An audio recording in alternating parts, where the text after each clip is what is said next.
Hello guys, so this is a bit belated update, but I've been wanting to talk about it, so let's get through this.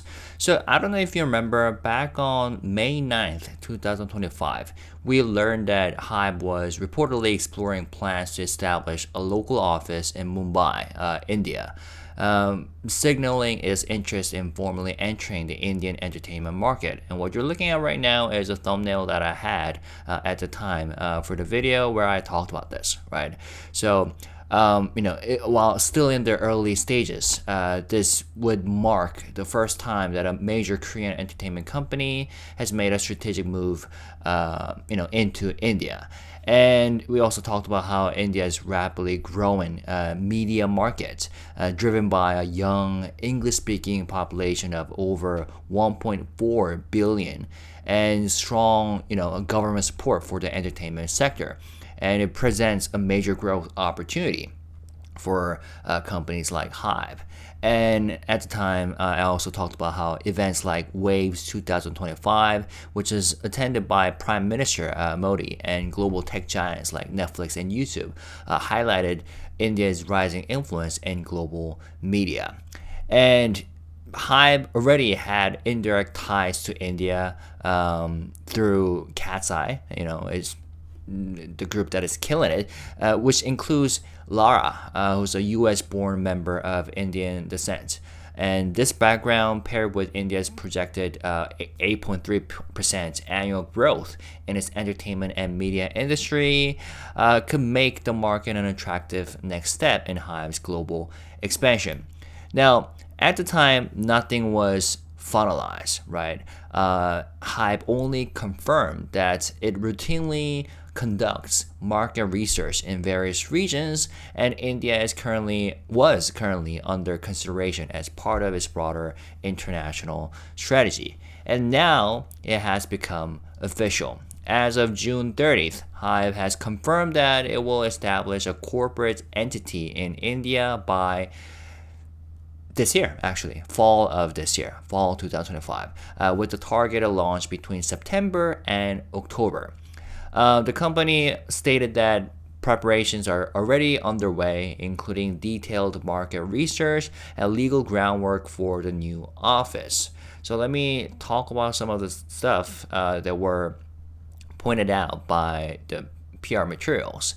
And they said that, first of all, this move isn't just about expanding Hive's physical footprint, right? Because it reflects a much larger vision led by none other than Chairman Bang Pang-seok, aka Him and Bang, who is personally overseeing the company's global strategy, they said.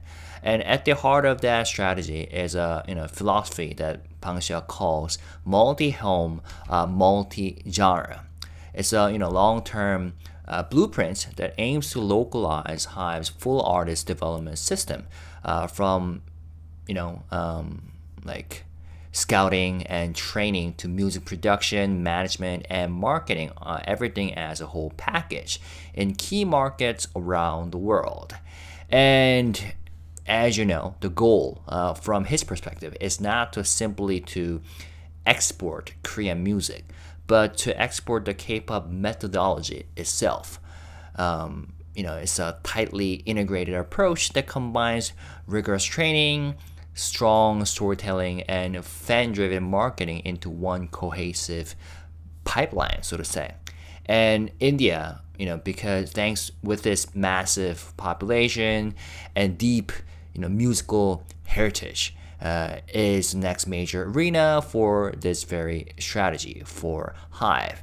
And Pang Seok has repeatedly emphasized that K-pop's real power lies in its business model, not just the sound or visuals, but in how it builds like super fans and creates long-term intellectual property. So he argues that that model is scalable, right? And India, as one of the fastest growing entertainment markets on the planet, presents an ideal testing ground.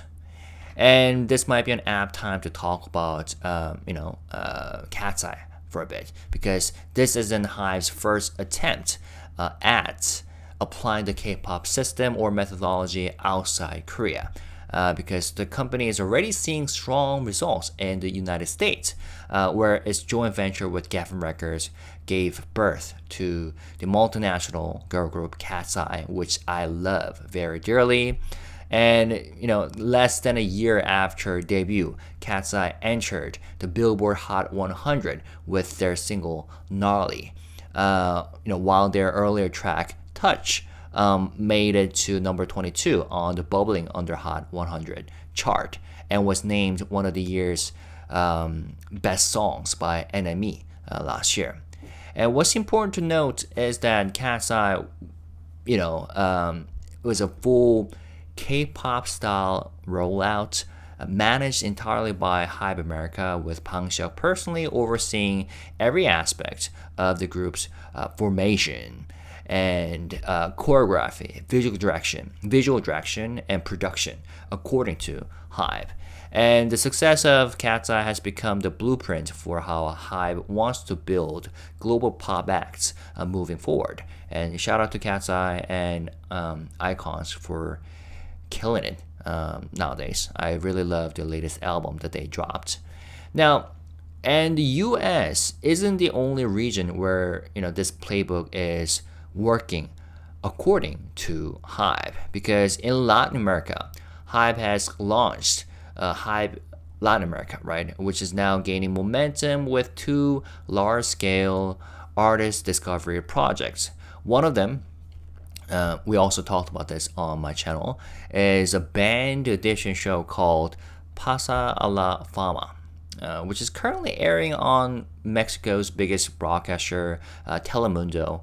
And they're saying that it has become popular with viewers.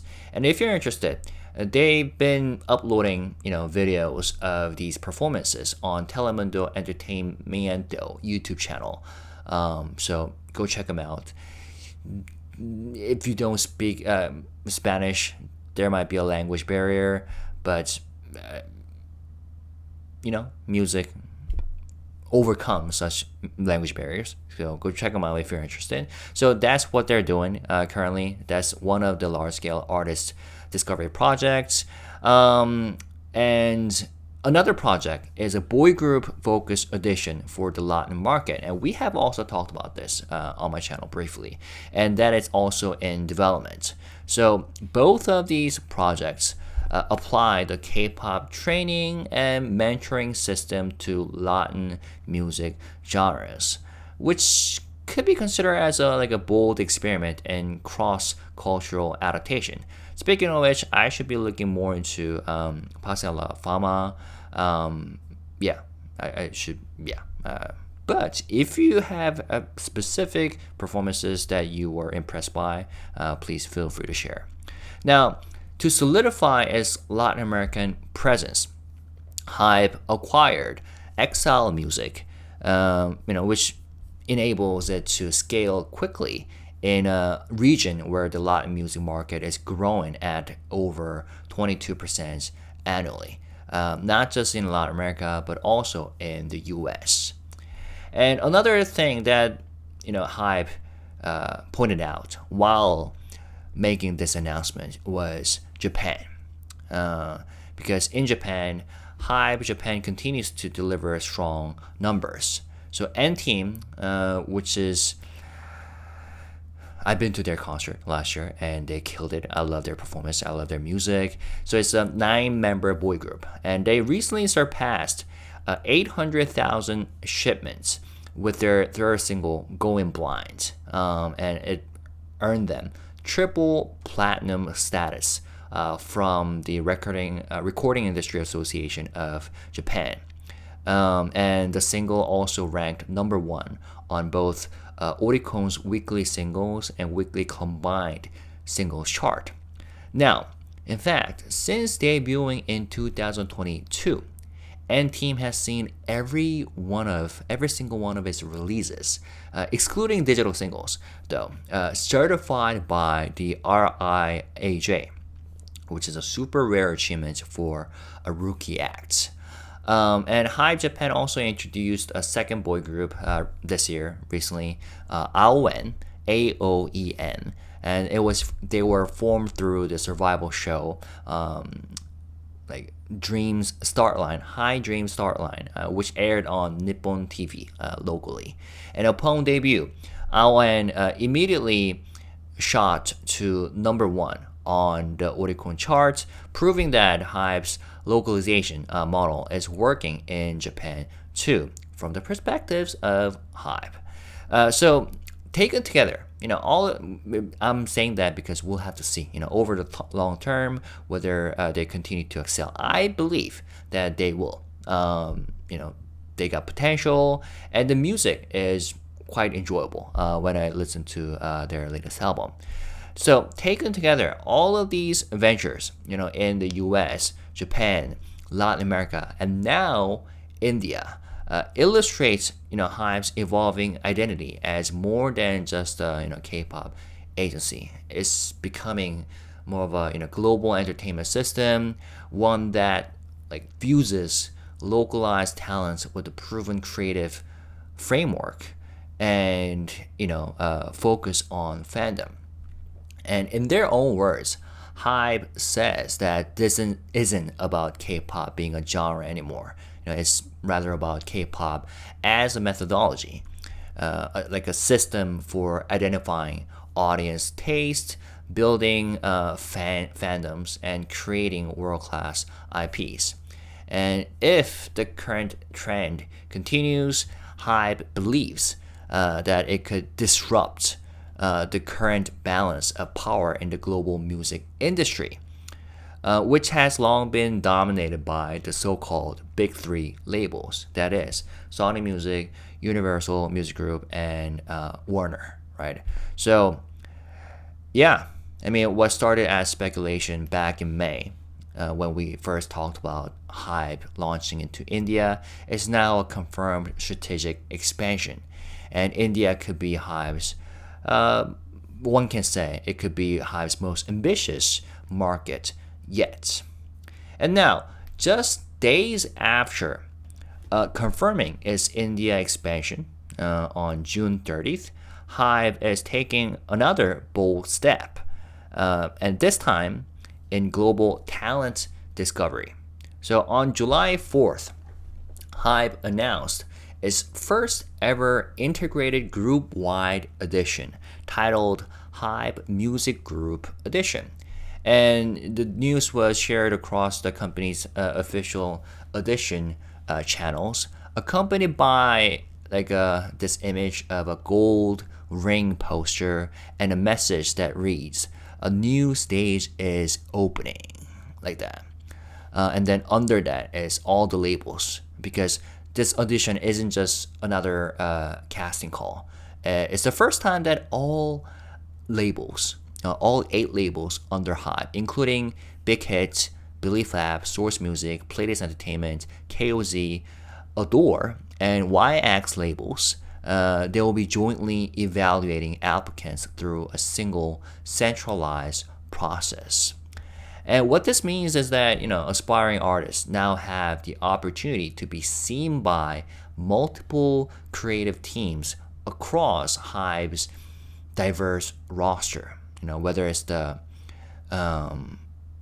big hits or relatively newer labels like KOZ, and the scope is global. The audition is open to anyone born in or after 2007, regardless of nationality or gender. And applicants can submit performances in singing, dancing, or any other specialty that showcases their talents. And online applications open from July 14th to September 7th.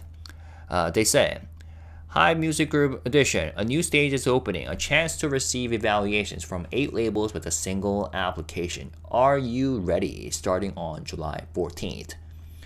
And there's one more detail that they noted, is that Ryan Tedder, the Grammy-winning producer, best known for his, where is it? So it was this, oh, right here. So Ryan Tedder is known for his work with like Adele, Beyonce, and Taylor Swift, all those global superstar artists, and is involved in this very process. We see right here. YX labels, so HYBE Music Group, plus Big Hit, Belief Lab, Source Music, Playlist, KOZ, Adore, YX labels, and Hive, Ryan Tedder. There you go. And Tedder, who has an ongoing partnership with Hive, is currently working on a new boy group project under the company's umbrella. And his participation in this audition suggests that some of the chosen applicants may be considered for their group, or at the very least will be evaluated by one of the most successful producers in global pop right now. And the rollout will have a physical component. Like before the online audition officially opens, Hive will host a pop-up event in Tokyo from July 27th to July 30th at the Mill Gallery and Mill Second in Shibuya, Japan.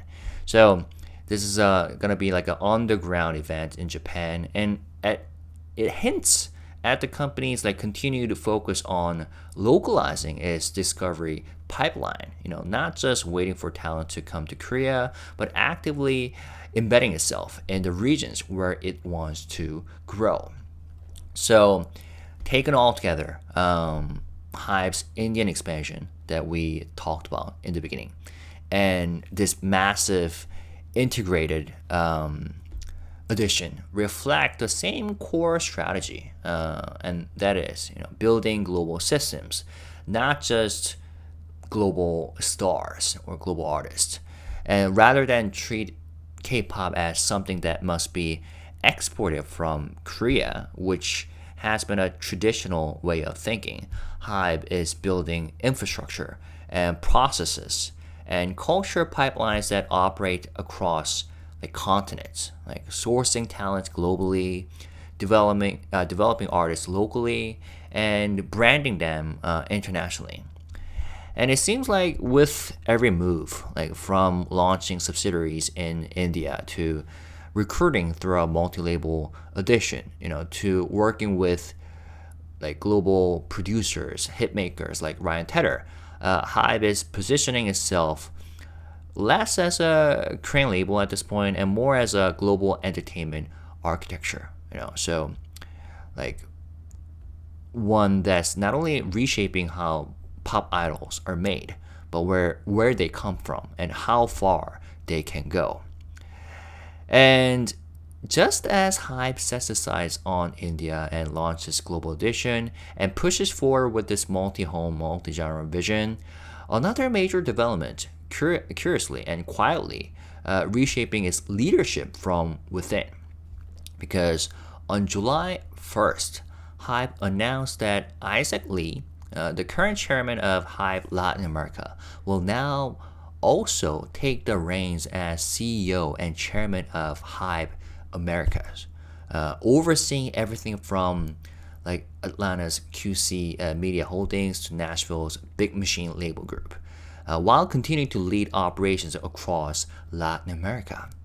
And this transition also marked the official step down of Scooter Braun as CEO of Hive America, ending a 4-year run that began with Hive's how much was it? $1 billion acquisition of Ithaca Holdings. But according to Hive, Scooter Braun will stay on as a senior advisor and board member, but his departure from day-to-day leadership has raised some eyebrows and a lot of questions. And yeah, I did not expect that. And in their PR, Hive praised Scooter Braun for being a visionary partner and a key figure in building the company's U.S. presence. But with Isaac Lee now holding dual leadership over both North and South America, some people might be wondering why now and what changed inside Hive and what does this mean for the future of Hive's America strategy and for artists under Scooter Braun's former wing. So that might be something that I could be exploring in next videos. I don't have an answer right now. You might have all sorts of like questions yourselves, and I don't know, conspiracy theories, but nothing's confirmed yet, because there are a lot of materials that I can look into, including the amount of shares, number of Hive shares that Scooter Braun holds, because if I remember correctly, he's the second largest shareholder after Pang Xiu himself. So this is a really interesting move that Hive is making, and I've been looking into the recent interview that Scooter Braun had. It was uploaded on YouTube. So if I have something worth making a video out of, I will make an update. If not, I'll just keep exploring and listen to you share your opinions. So yeah, we'll have to see. We might be diving into the story behind Scooter Braun's exit, like the context, the speculation, and why this might be, I don't know, just be the beginning of an even bigger shift inside Hive's global playbook. But for now, let's stay tuned, okay? Yeah, there we go. So I think I covered all. Integrated edition and Hive's global expansion, now targeting Hive India. And also, Hive recently released its 2024 version, what was it? ESG report. And what you're looking at right now, this slide is from the report. And for now, Hive's branches located in Korea, Japan, the US, and Mexico majorly. But who knows? Maybe by next year in 2026, there will be another branch termed as Hive India. And if their plan works out, they said they're targeting this fall, right? 2025 autumn, fall. Then yeah, we might be seeing Hive India as included in their official materials from now on. All right. So as always, if you have information or opinions you'd like to add, feel free to fill in the gaps by writing comments, and feel free to communicate with each other. But when you do so, let's stay positive and respectful and classy. Thank you guys. Peace, love. Bye-bye.